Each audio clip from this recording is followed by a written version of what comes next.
落嚟為我哋表演嘅係天樂幼稚園，佢哋將為大家帶嚟一場精彩絕倫嘅武術表演，分別係利用線嘅線派同埋利用棍嘅棍派。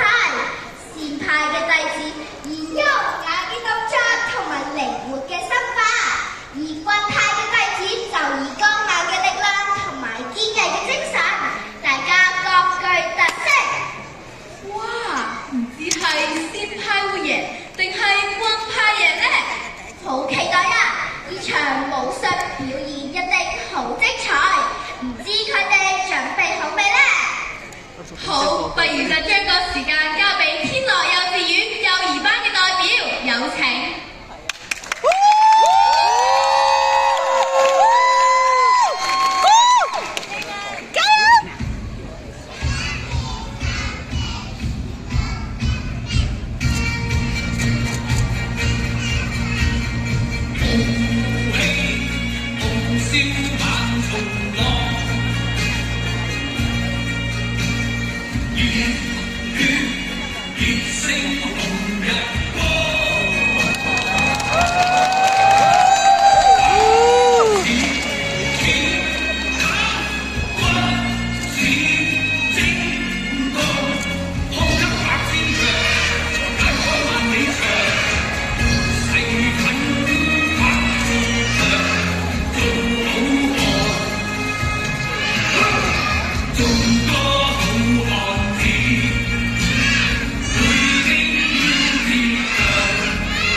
呢度啊，背住咗呢度咯。